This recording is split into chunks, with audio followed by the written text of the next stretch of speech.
Bradley Wilson, Lieutenant with Vicksburg Fire Department, and today we're going to be doing a presentation on tools that firefighters use, what they're used for, how to use them safely, and how they're maintained.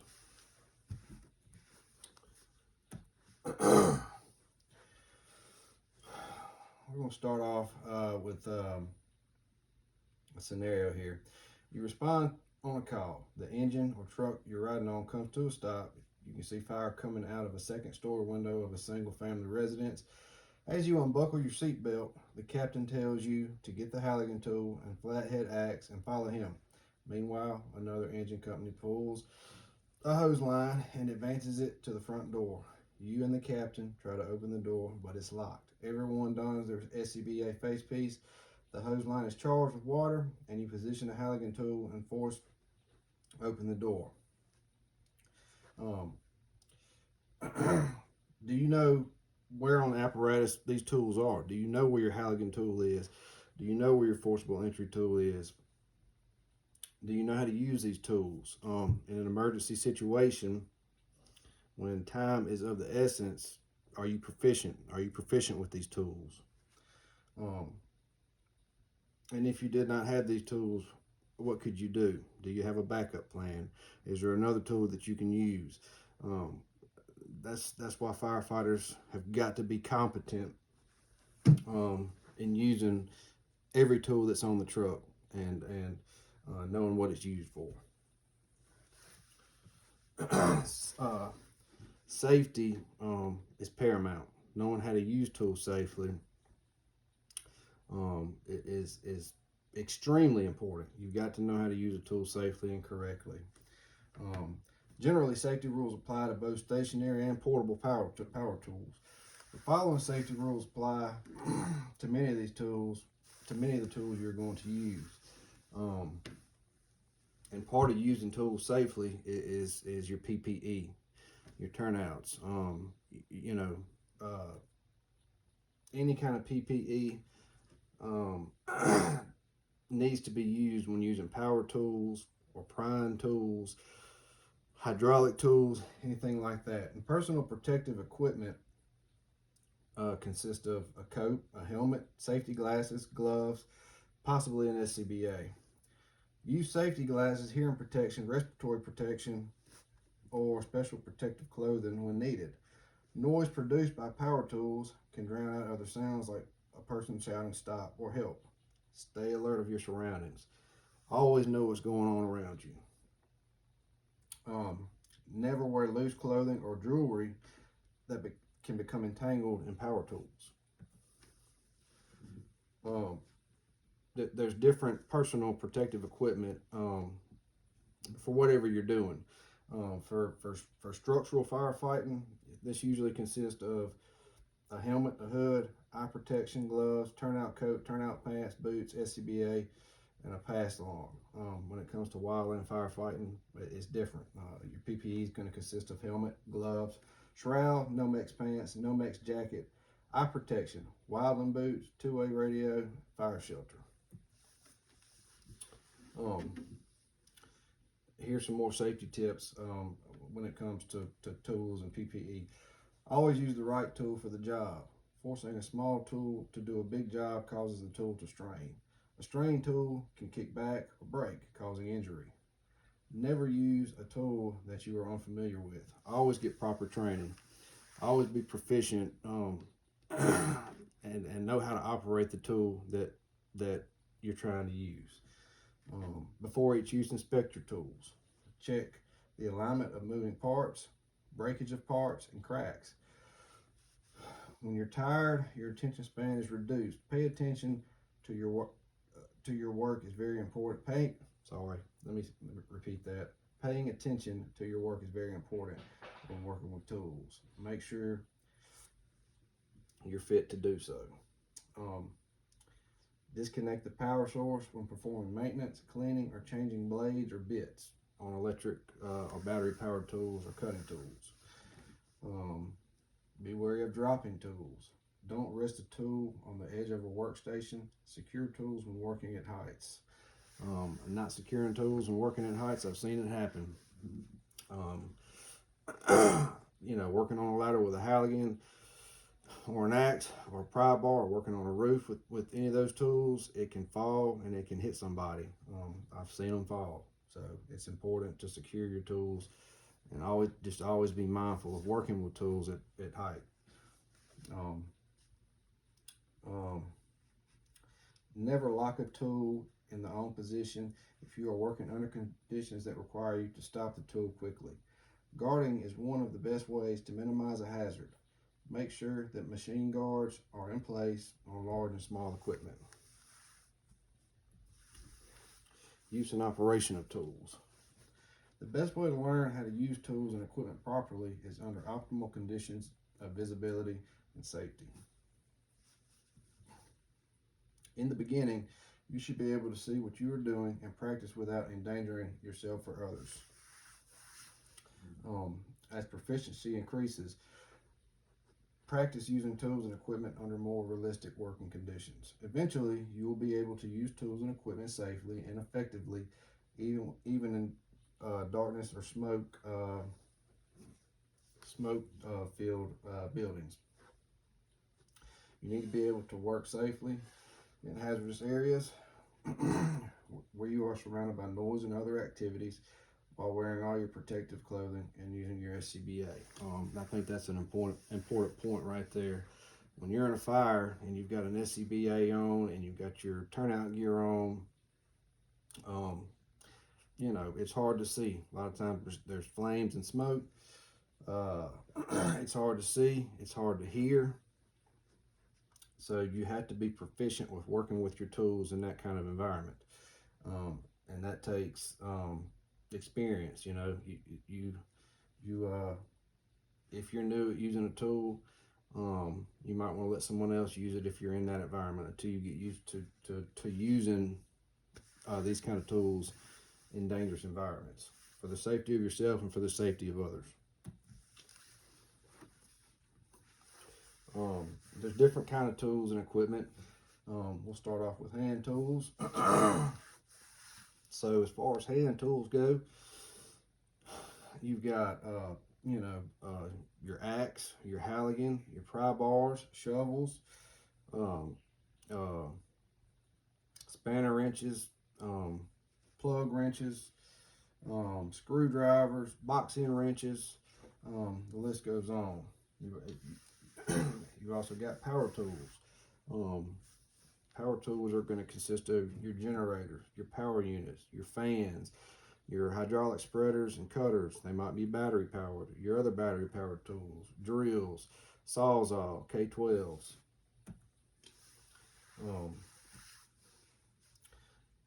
Tools have a specific function, and it's important to know what the function of that tool is. You don't want to use the wrong tool for the wrong job. An engine or truck company carries a number of tools and different types of equipment. Often, the easiest way to learn and remember these tools is to group them by their function. And most of the tools used by fire departments fit into one of the following functional categories: rotating, pushing or pulling, prying or spreading, striking, cutting, and multiple use. Tools that rotate. You got box end wrenches, open end wrenches, pliers, hydrant wrench, spanner wrench, pipe wrench, screwdrivers, socket wrenches. You've got tools for pushing or pulling: pipe pole, K-tool, pry bars, rubbish hook. Tools that are used for prying or spreading. You got crowbars, flat bars, Halligan tools, pry bars, and hydraulic spreaders. You've got tools that are used for striking: battering ram, chisel, flathead axe, hammer, mallet, pickhead axe, sledgehammer, single jack, and spring-loaded center punch. Tools that are used for cutting: an axe, bolt cutters, wire cutters, a knife, chainsaw, hacksaw, hydraulic shears, reciprocating saw, rotary saw, seatbelt cutter. And you've got special use tools. These can consist of a pulsaki. The pulsaki axe is a special forest fighting tool along with the standard single matic blade for dirt rubbing and trenching. You're not going to see these tools in structural firefighting. These are tools that you'll see more in wild and firefighting. Other special use equipment, extrication tools, hydraulic spreaders, airbags, air chisel, come along, high lift jack, cribbing, hacksaw, socket set. Tools are going to be booked into 4 categories. We'll start off with power tools. You've got electric power tools. This is going to consist of blowers, circular saws, reciprocal saws, and drill motors. and what they're saying, what they're talking about here with electric is tools that you're going to plug in. A lot of these tools can also be battery powered, but as far as these tools right here, we're going to be talking about tools that are plugged in. And you got battery operated. You got drills and reciprocal saws, just like the ones we just mentioned that run off of an outlet. You also got them that are battery powered. You've got hydraulic tools. These are going to consist of spreaders, spreaders and cutters, your Hurst and your Homatro and your bottle jacks. You got gasoline powered tools. These are going to consist of chainsaws, rotary saws, generators, blowers, power units. As far as your gasoline powered tools go, a lot of times these are there's a little bit more maintenance involved with them. A lot of the time there's a little more skill involved in them. You got to be proficient in maintaining, operating safely. How do gasoline powered tools function? Like I said, maintenance on them is usually a little bit more complex than electric powered tools, and understanding how they operate will help you better operate the tools, maintain the tools, and operate them safely. So you've got a 2-stroke engine and you've got a 4-stroke engine. 2-stroke engines operate different than 4-stroke engines. They're more of a simple engine. Some of the 2-stroke basics are 2-stroke engines do not have valves, which simplifies their construction and lowers their weight. 2-stroke engines fire once every revolution, while 4-stroke engines fire once every other revolution. This gives 2-stroke engines a significant power boost. 2-stroke engines can work in any orientation, up, down, sideways, which can be important in something like a chainsaw, because sometimes with 2-stroke engines or with tools that you need to use upside down, sideways, at an angle, that's what makes 2-stroke engines better for these kind of tools, because they can operate in different angles, in different orientations. These advantages make 2-stroke engines lighter, simpler, and less expensive to manufacture. 2-stroke engines also have potential to pack about twice the power into the same space, because they are they have twice as many power strokes per revolution. The combination of lightweight and twice the power gives 2-stroke engines a great power weight ratio compared to many 4-stroke engine designs. You don't normally see 2-stroke engines in cars. However, that's because 2-stroke engines have a couple of significant disadvantages that will make more sense once we look at how it operates. And you got 4-stroke engines.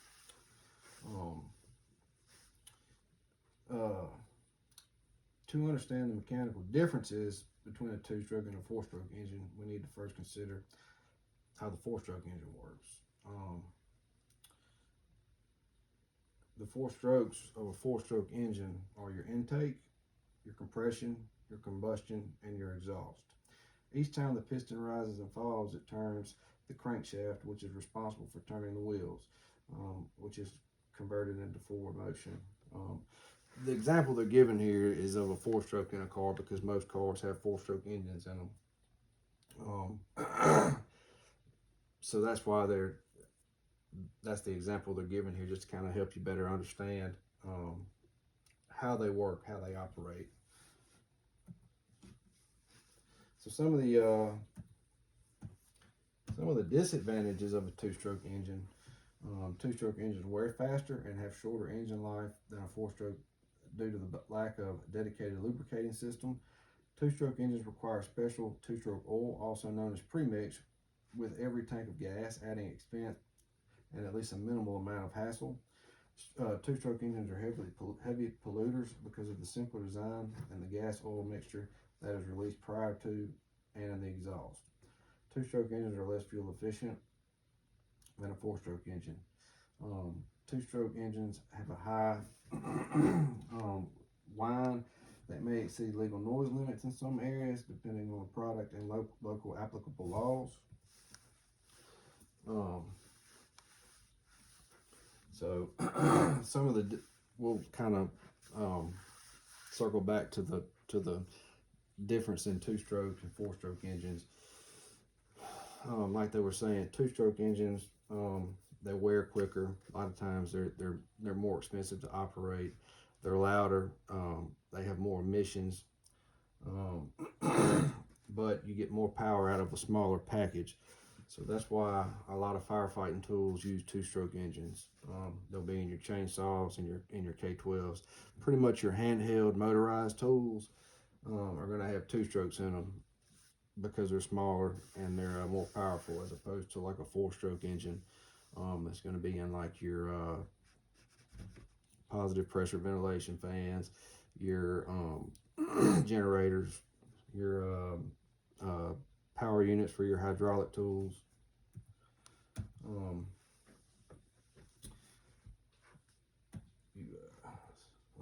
Forcible entry tools.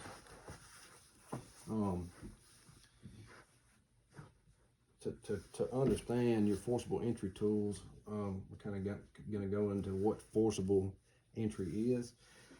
Forcible entry is gaining entrance into a locked building or structure.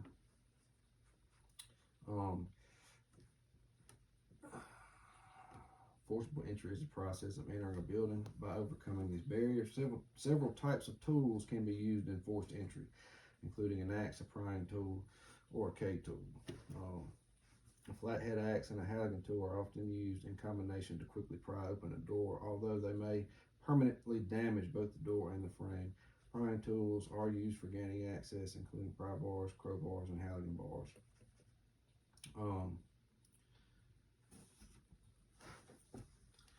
Various striking tools can be used for forcible entry when brute force is needed to break into a building. These include flathead axes, hammers, sledgehammers, and battering rams. And especially when it comes to forcible entry, you need to know what you got to have the right tool for the job. You got to be proficient with the tool because you can injure yourself, or you can injure somebody else, or you can tear something up. Sometimes the only way to gain access is to use cutting tools when it comes to forcible entry. That's going to be your chainsaws and your K12s.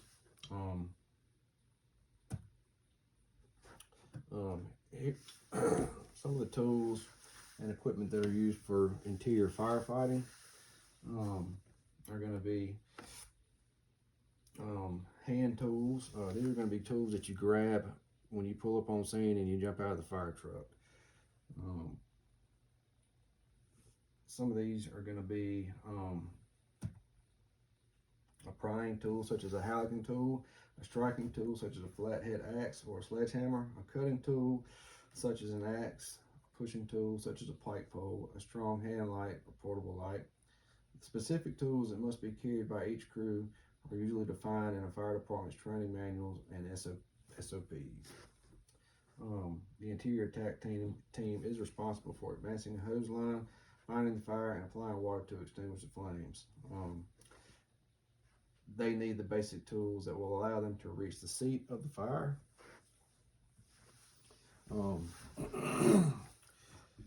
Tools and equipment for search and rescue.